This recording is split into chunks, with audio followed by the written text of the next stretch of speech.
Welcome into a new BuffStampede Radio. Adam Munsterteiger, the publisher of BuffStampede.com, joined again by football analyst William Gardner. We've been doing this every week to recap every Colorado game, and we've got a fun one today, William.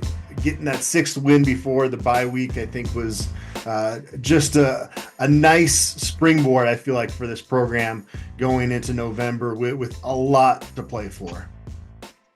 Yeah, it's exciting and fun, and and if anybody, you know what, we got bowl eligible, and that's important to us. And if anybody had a problem with it, that's their problem. But I see we got the memo, we got the same attire here, I mean, I got the monk thing going on, sort of, and we're ready to roll. Let's go to prayer. So yeah, I was kind of curious to see some comments made on a video I did with Brian last night, where folks were not a lot, but just a vocal minority that were saying you guys shouldn't be celebrating this. You're setting the bar low. This is what Coach Prime does, and absolutely, this is what Coach Prime does, and that's the reason I had them winning 8 games, and that might even be too low. You had them winning 9 games, but Colorado has lost their last 10 attempts to get to 6 wins. And so, William, you were there suffering through all of those. I was there covering it, you dealing with an angry fan base time after time. And so we are going to enjoy that moment of being a bowl eligible. Obviously, throwing in the caveat that obviously there's a lot more to play for, and this is not the end goal, and you've got 4 more winnable games coming up, which are probably going to be favored in each of them. So I get that, but there is definitely reason to celebrate for Colorado fans going into this bye week based on the history of this program over the last 20 years outside of 2016. Well, I mean, you left out even the bigger piece of it, which is I think maybe 3 or 4 times in the last 10 years we've got to 5 wins and then not got the next one. Yeah. So if you've been around, agonizing yeah, losses. yeah. That 1 year with McIntyre, we got 5 wins and we had 5 wins to go, and they couldn't get the damn last win in all those drives. So, and they had a 28-point lead right in one of those games after having 5 wins. Yeah. And so we got to 4 last year, and we played went like 6 without a win after that. And so it's like, for those of us that have been around the program for a while, I don't know. You know what? I ain't gonna apologize for it. We're a little gun shy, but I don't think I never had the expectation that we would have trouble getting 6 wins in this particular season. I think that people are saying, well, this is what Prime does. Well, okay, this is the first time he's ever done it. Okay, so stop your trash talk. This is the first time he has ever done it, and that's not putting down Coach Prime. That's just saying he's never gotten bowl eligible, and he never got bowl eligible because the only place to do it is at this level of football. So, I mean, they were playing for championships, in the HBCU ranks, and he had a lot of success there. But I'm not trying to discredit what you're saying there, William, but like the reason that you had him at 9 wins, I had him at 8 is because Coach Prime's a winner, and that's why we expected it. Yeah, but yeah, the first time at Colorado, to be able to do that, and that's a special moment. Right, and I was kind of going back over the game and looking at things, and I think that it's bigger than just being bowl eligible. I think it also gives us a little bit of I got a whole list of people I want to call out, like ESPN sucks and their night game sucks, and the damn 8:30 game never starts on time because the damn early game always runs over, and the damn sons of bitches, I can't get the beginning of the game taped, which I'm sure is not their primary concern in Connecticut or wherever the hell ESPN is, but they're exploiting Coach Prime's drawing power to get more ratings on that late game. But anyway, my point being that a lot of people nationally didn't think or don't believe, probably still don't believe, that Coach Prime is for real and what he's doing. So getting the 6 wins is an important thing, both for the program to go to a bowl game, and it's also important because now the floodgates are going to open on recruiting, man. I think back to last year after playing those punk ass bitches from up in Oregon. I think what Coach Prime said, get me now. Well, guess what? It's too late. it's too damn late because now it's here. And now we're going to bring in the kind of players that go up and compete with that little punk ass guy up there. And I hope to God we see him again because, we had our future quarterback in the stands yesterday. We had our future right tackle in the stands yesterday, and we're taking them away from somebody else. From now on, we go get who we want. We don't ask politely. We go and take. So I think that sixth game is important on a lot of different levels.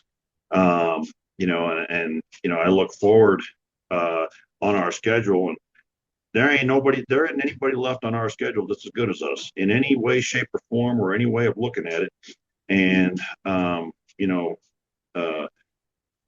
it seems to me, I said 9-3 before the season. Quite frankly, I'd be a little bit disappointed if we were 9-3 at this point, given the teams we got left to play. Yeah. And I think coming out of this bye week, just getting out to a quick start against Texas Tech, because like you said, Colorado is a superior football team. Now, Texas Tech did beat Cincinnati at home. So it's not going to be a cakewalk type game. And they don't have that break, which on one hand, not having the bye week for Texas Tech, you say you don't get to rest up some guys, but there also sometimes is a little bit of timing that has to come back. Yeah.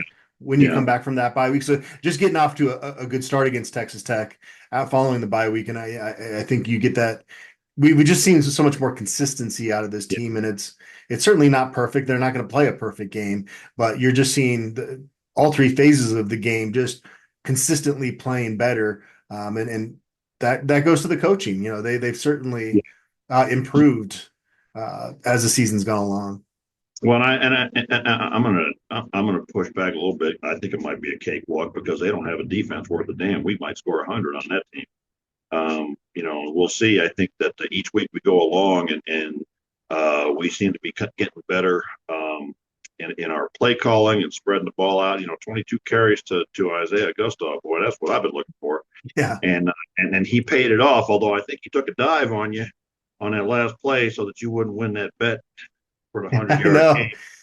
But I love what we did with the play calling. I love what Phil Lodeholt is doing with the offensive line, and I'm going to get back to that because I got some bones to pick on that one too. But I look forward, at the teams we got left to play, and it ain't got nothing to do with anything those teams put on the field because we're better than all four teams. And so we show up and play our game. We should win handily in all four games. Will that happen?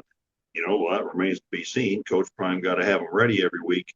But as we go into these last four games, we should be heavily favored in every single one of them. BuffStampede Radio is again brought to us by the Hungry Toad, bringing a taste of England to Boulder since 1991. At the Hungry Toad, they serve a party homemade fare from their scratch kitchen, paired with a brilliant selection of British beers.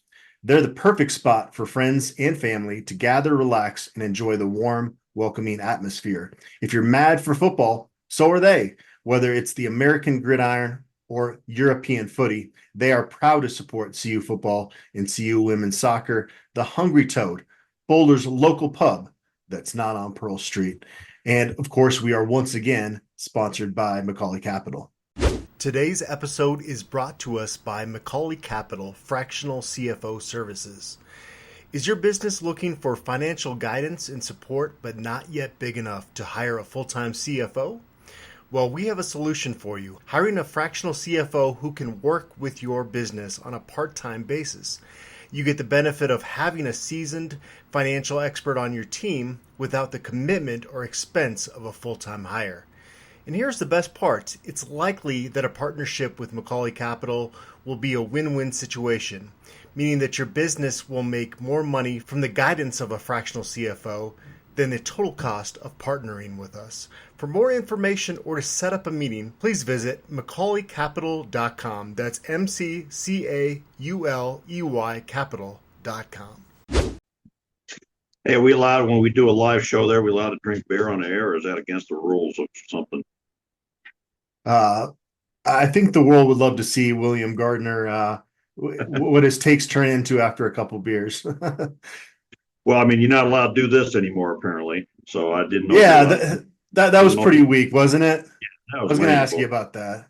Yeah. Well, we're going to get there. It's on the list. I'm just going to tee you up then. Let's get into it. Share I what these area of grievances, which I'm a little surprised. It was an 11-point victory, William. We should be more positive, I feel like. I'm plenty positive. Okay. I just got a list of, it's like receipts. I'm keeping receipts, and Okay. I've been saying some things all year long, and nobody wants to listen to that. And it's starting to come home and turn out that, hey, the fat old ball guy maybe knows a thing or two. So, but that penalty on Jimmy Horn Jr., I think that's just stupid. I don't know what the rule says exactly.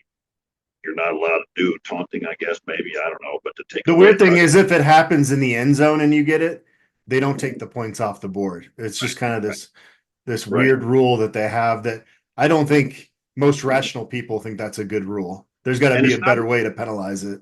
yeah, and it's not even a blatant thing that he did. It's just kind of Yeah. a stupid thing. But I do take it like this and go, hey, you want to take points away from us? That's the only way you can keep the other team in the damn game because we got the touchdown anyway. So, you know, do what you got to do. I think the other rule that they've really kind of enforced very in a very uh, they're doing it the same in every game, but it's kind of so if you so much as tap a quarterback on the head in a pass rush, it's a personal foul now. Have you noticed that this year? I seen it called twice against our guys, and I saw it called against Cincinnati. And I get what they're trying to do, but for the love of God, your hand accidentally taps a guy on the head, and that's a 15-yard penalty, man. Why don't we just play European footy for Christ's sakes, and we'll all fall down every time somebody comes near us, and if the wind blows and somebody farts, say, hey, you know what, I'm injured. So I don't know. I'm getting on my old man, everything. Get off my lawn rant thing here. So, um, Well, what but about the PI call on Hodge? That was pretty weak. And then not yeah, much later, you had to play with Will Shepherd getting grabbed in the end zone, and there was no call. So, right. these officials are never going to be perfect on some of those quick judgment calls, but there was a lack of consistency that was taking place, especially in that first half during last night's game. And I think, a lot depends on the angle where they are, and they can't be in the same angle every time. So I think they do the best they can. But there were some real question marks in that game, and so I don't know. I think uh, I'm curious. I got to say this game was not close. Cincinnati was never in it. When we went up by that field goal at 17-14, that was the end of the game. That was the end of the game. And that leads me to another thought I had, which is you damn well better be leading at halftime because you ain't scoring on us in the second half. Not with Robert Livingston. It's just not going to happen. So and then they got those two scores early. And the other thing I thought about after those, they were both based on a couple of big plays, and this defense doesn't make the same mistake twice because Livingston fixes it, you know. And so they don't get those same plays again the second time. So strike early, boy, because you ain't going to be in this thing in the second half. So there's just so many things. I think I got a list of players that really stuck out to me. Before you go into that list, William, I did want to bring up something with Robert Livingston and that defense. To me, the second most important play that's happened for Colorado this season was that fourth down stop on 4th and 1 late in the second quarter. I really felt like that set the tone for the rest of the game. And obviously, Travis Hunter with a couple big catches to score another touchdown in 30 seconds of time Right. was impressive as well. But that was such a huge stop. Obviously, I think the biggest play so far is LeJontay Wester's Hail Mary catch against Baylor. But I just thought that was such a big moment. And the defense, had some issues last night, but they continue to really step up when they need to. Yeah, and they, when push comes to shove, they get the job done, and that was an incredible kind of a last 3 minutes of the first half turnaround. It just really kind of at when we went into halftime like that, I thought, well, this one's over. I mean, they're not going to outscore us, but they'd have to outscore us 11-0, just to get ahead, and they're not doing that. Nobody's going to do that to CU this year with this defense in the second half, given what we've seen so far. So I think it was just a fun and exciting game. And I think looking at, I'm sick to death of people talking about the other teams, man. It's like even now after last night, on our board, people making Kansas out to be the best team in the country, for God's sakes. They're 2-6, man. There's a reason why they're 2-6. I don't give a damn what they do when they show up. If we show up and play our game, we will beat them by 2 touchdowns. And I think it's about time for people to start looking at what we got.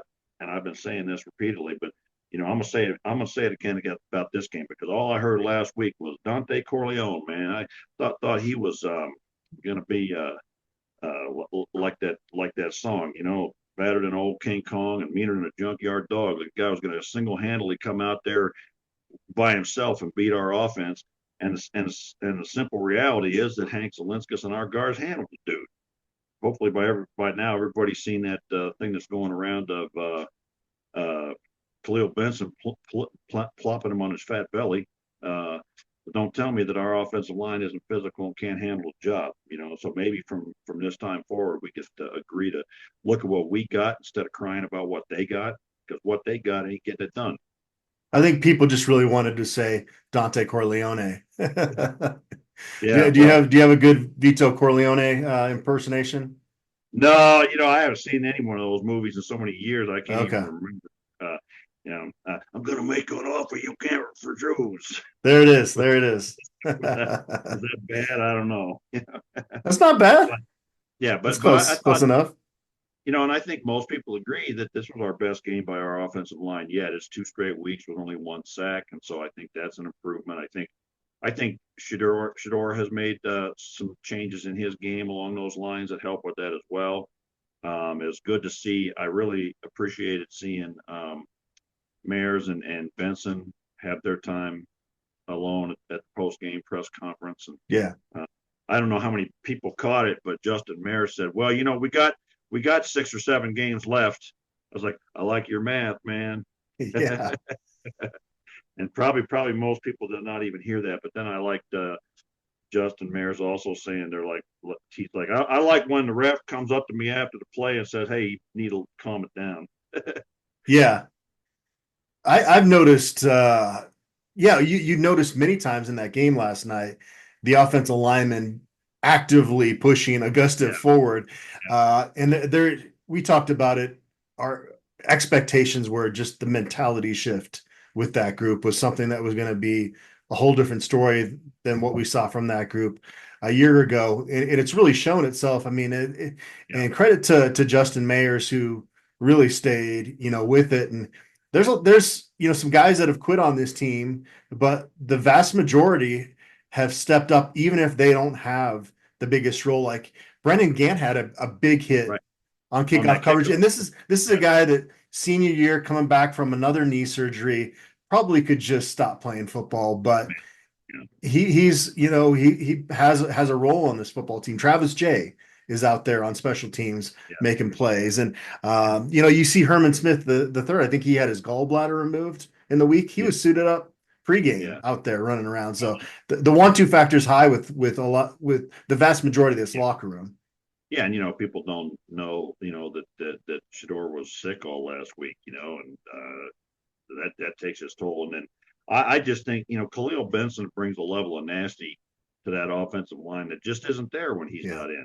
Like that hit he put on Dante Corleone, man. That was I'm gonna tell you, I've watched it about 50 times. It's kind of like it's like line porn. I'm just like, I'm gonna watch this on a loop, and so I think that there's an attitude with this team. I don't think that defense had any doubt they were going to make that fourth down stop. I think they believe, and I was kind of thinking about um, uh, a little bit that Coach Prime um, and his staff, they learned a lot of different things from last year, and so they brought in all these good players and they turned them into a team. So they learned from last year that you got to have team chemistry and you got to have people playing together for each other.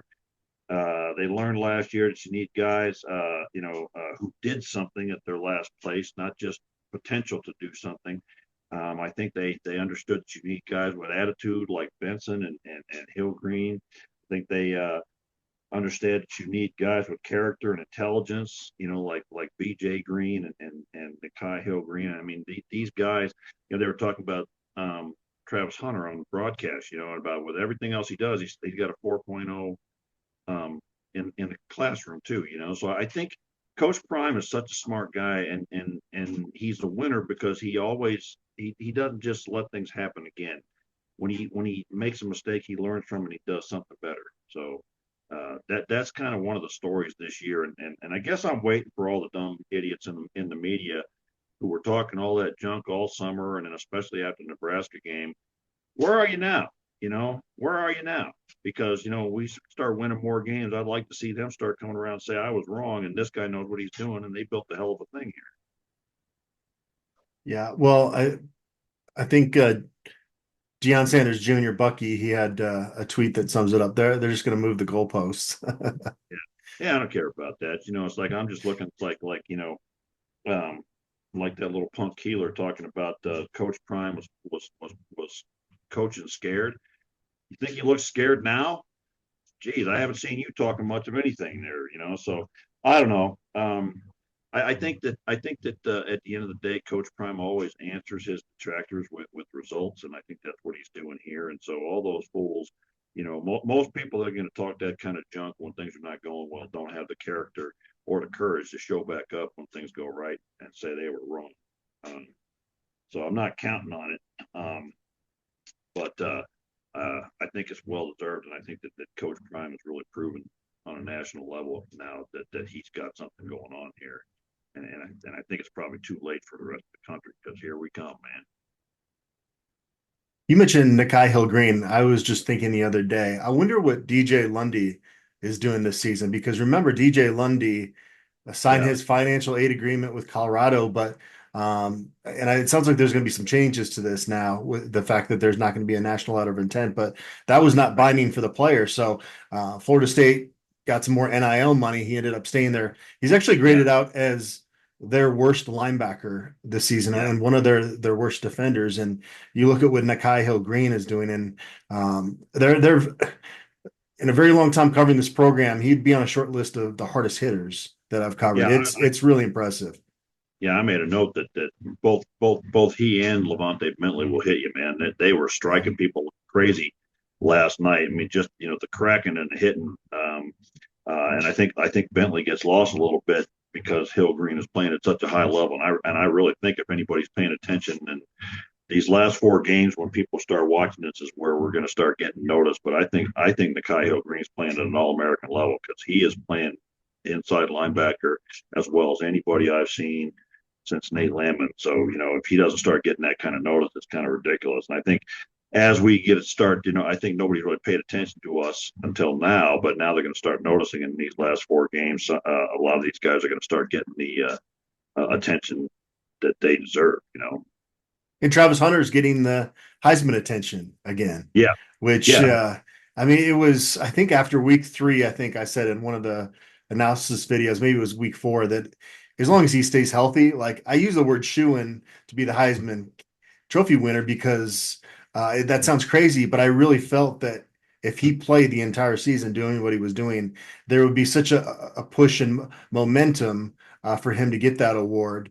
And, especially you look around, there's not outside of the Boise State running back, there's not a lot of top quarterbacks that are, top candidates there like a lot of years. And so he did miss the second half of back-to-back games. And so you were starting to wonder, is that going to be the reason that he's not a legit candidate? And he comes out and has his most receiving yards in a game, 2 touchdowns, and career high 4 pass breakups as well in the Yeah. game. One of the final one was just beautiful. Yeah, and they even talked about that on the broadcast about how it's like what there are a couple seconds left and he's still going full speed after 170 plays. And so that he when we're on national broadcast now, the media is going to come in looking for him, and they're going to point out all those kind of things, and it's going to be impossible for everybody not to notice exactly what he's doing. That's so amazing, and it's like, and he's 4 games left, man. He's got some plays he's going to make. They're going to make us all go, wow. You just never know. Every time the ball is snapped with Travis Hunter, that something crazy might happen. And there was a couple of those pass breakups that were almost, there was two of them that I recall off the top of my head that were almost spectacular interceptions, Mhm. and would have been spectacular interceptions. He just didn't quite get there. So I think there's even more coming, and I think that we finally, to switch gears here or different tracks, whatever. I love Augustov, and I love that we made him a feature back, and I love that we got a package for him to really power the ball. He's going to get that 100-yard game, and he's got speed like people don't really understand. They all think he's a big, slow running back, but he's actually, I think he's the fastest of the running backs. One of these times he's going to break one of those and take it all the way.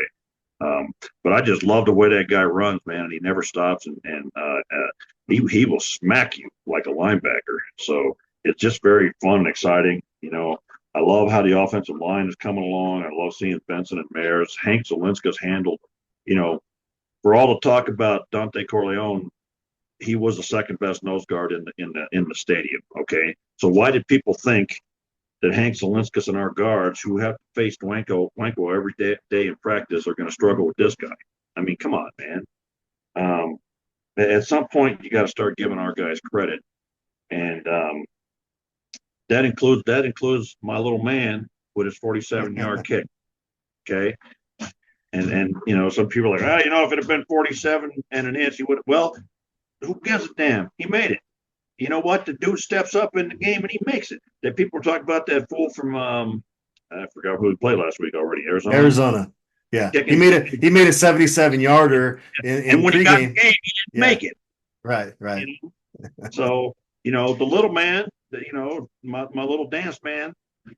I like how they have a designated flag that just is the yard marker they're trying to get into model range. Yeah, I saw that they showed that. And Coach Prime says, I'm a smart guy, but I'm not doing that math. Yeah. Well, that reminds me of a lot of things they talk about, like why the Cincinnati coach went for two on after their first touchdown, and so all the way back, when I was coaching for extra points, two, or go for one, go for two, go for field goal, go for touchdown. There's a chart out there, and some mathematician, some honest God mathematician, not sports guy, ran all the numbers, and there's a chart that says here's what you do in every single situation. Based on the mathematical likelihood of this, that, and the other thing. And so like Coach Prime said, we're none of us smart enough to figure it out in the moment, so we just look at the chart, do what the chart says. Yeah, yeah. Well, yeah, what did you think about that Cincinnati going for two when they were down? They could have had the extra point and been down by 7. They were talking on the broadcast that mathematically that makes sense, but I don't think I've seen that on a regular basis watching football. No, I mean, it didn't matter to me because there was no question in my mind. There was no way on God's green earth they were going to score again. I knew it as an absolute certainty. So it was a sort of a moot point to me. But I also wonder, I think their coach knew that he had to get that extra point when he probably could, and had to go for it when he had a chance and hopefully have a miracle at the end. But I don't know, I didn't feel like there was any chance they were going to, some people on the board talked about it. It became a close game. It was never a close game. It was still 11 points, and we got the ball back, and they had not shown any ability to stop our offense. So I wasn't concerned about it at the time. I didn't really give it a whole lot of thought because I thought it was irrelevant. You talked about Hank Zelinskas, who had a really nice game yesterday. Just as far as I could tell, had the one snap issue.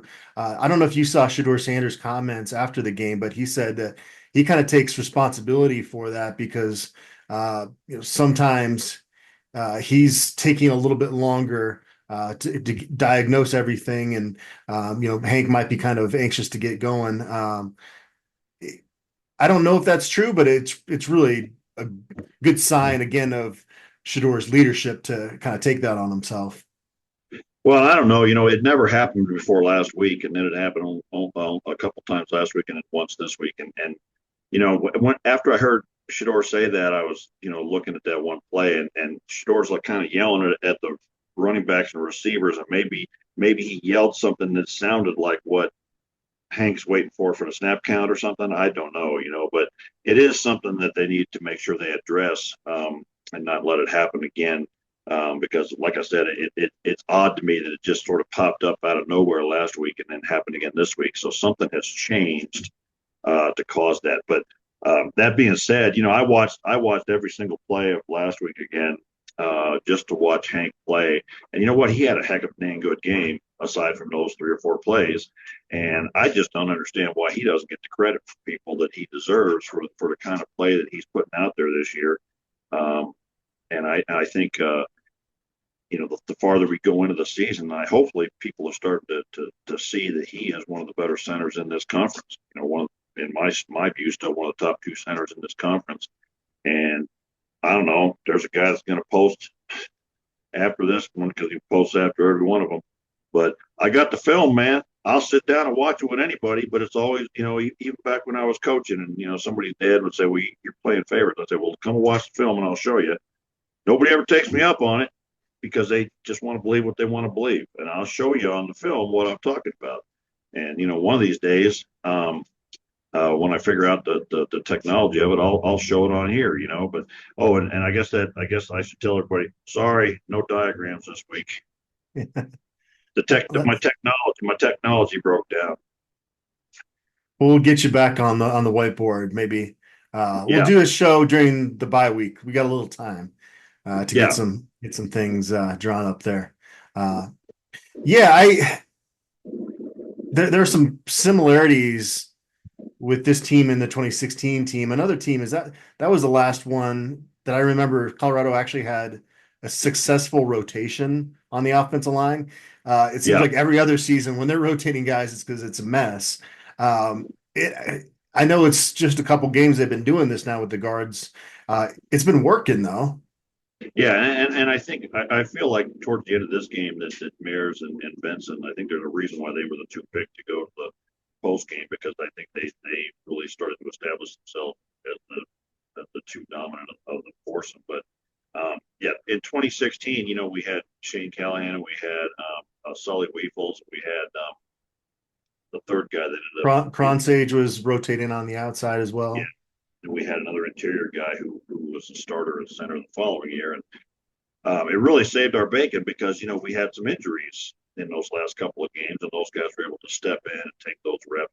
So Weeple started one game at center, and Callahan one game at guard, and such. So that really kind of helped enable us to keep kind of rolling.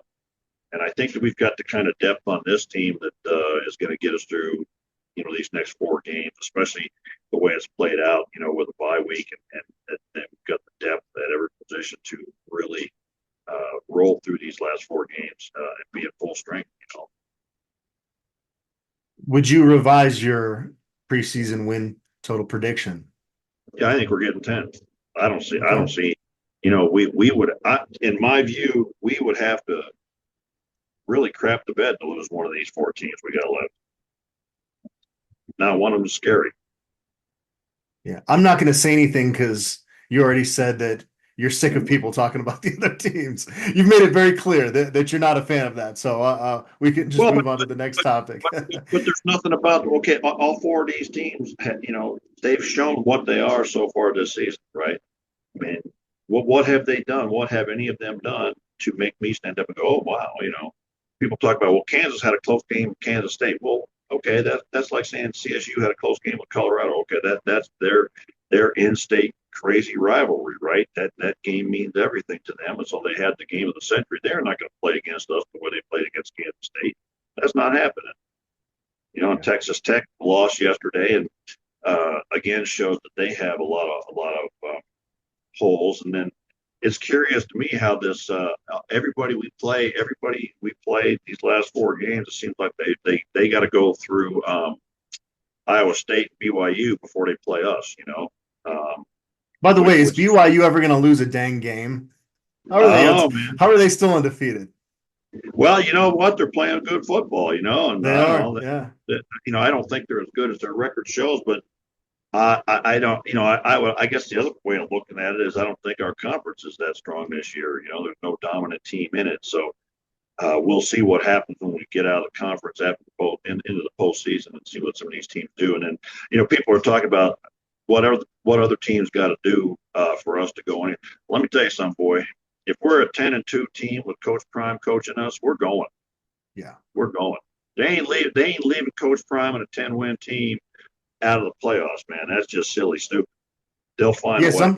Do you see somebody posted on our message board that Colorado's odds of getting into the playoff are slightly better than winning the conference right now?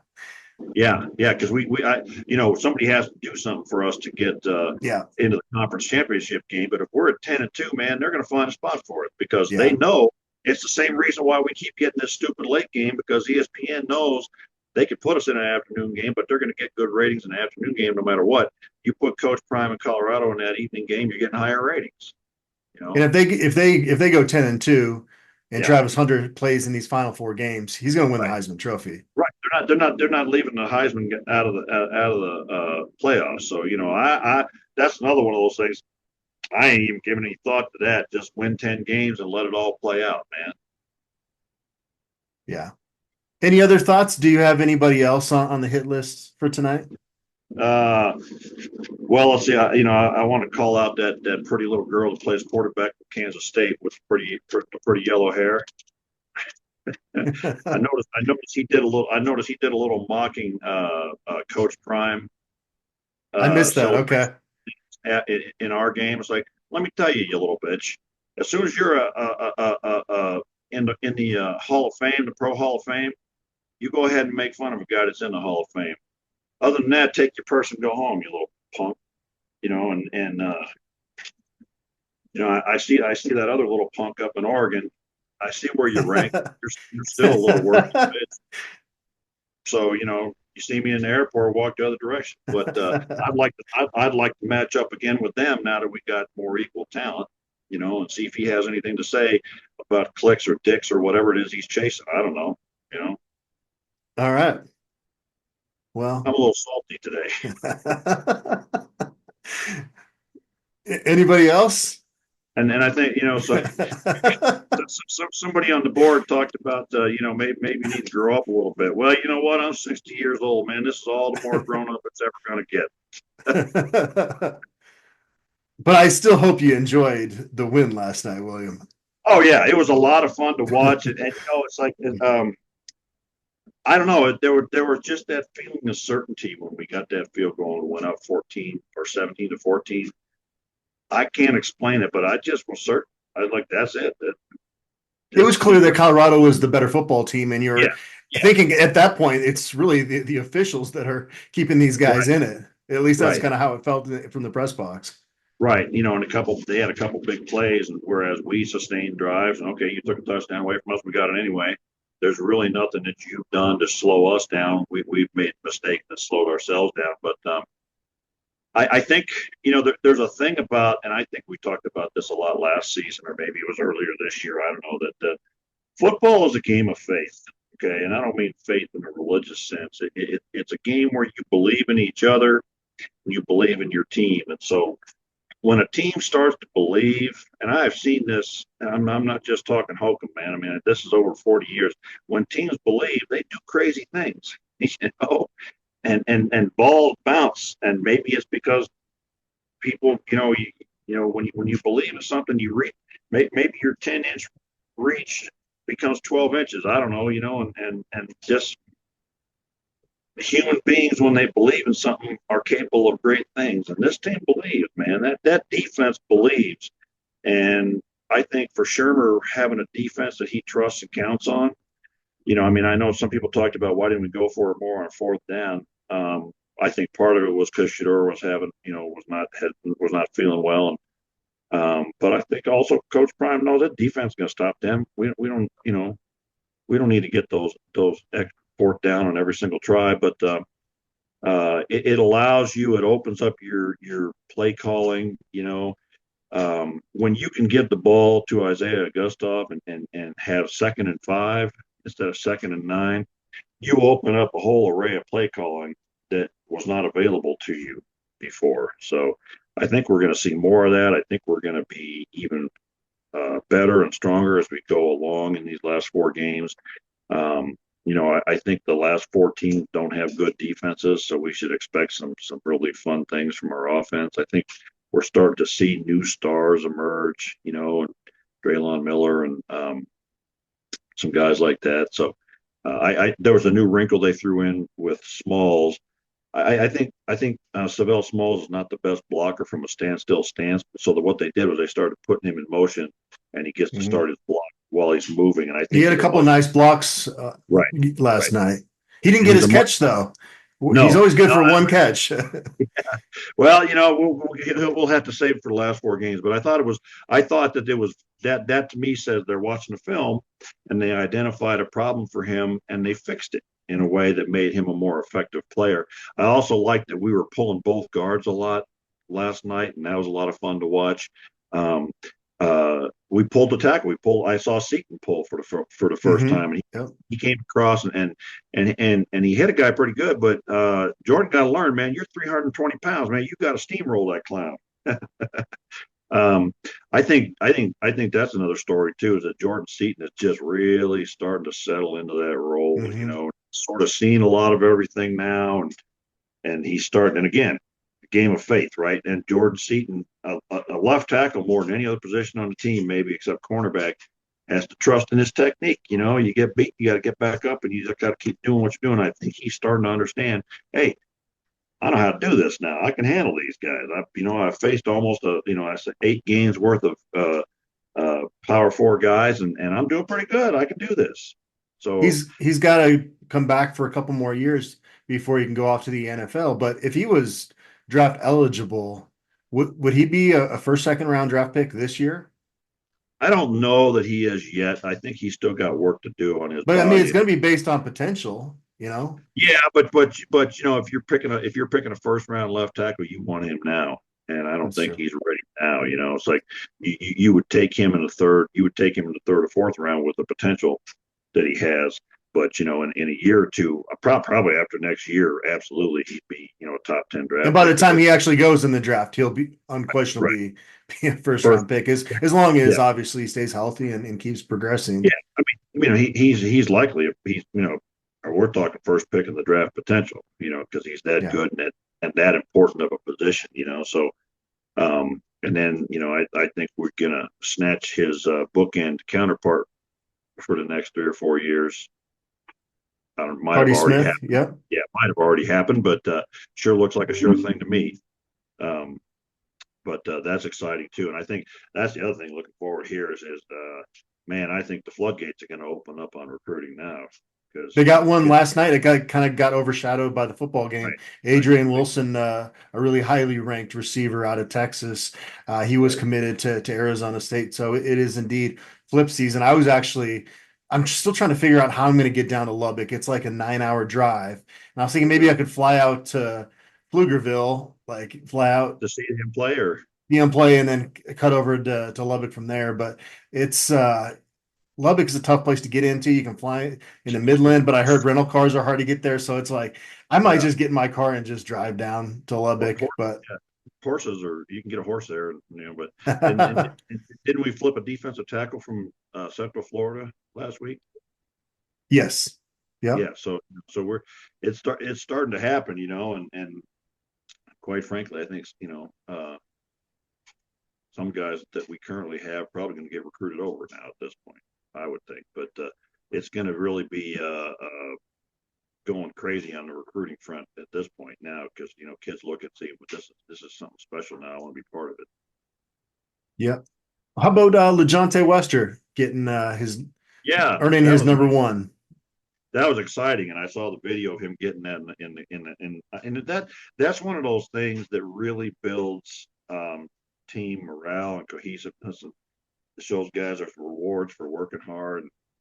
Um, and I think he certainly earned it. And man, his play so far this season has really lived up to everything we expected.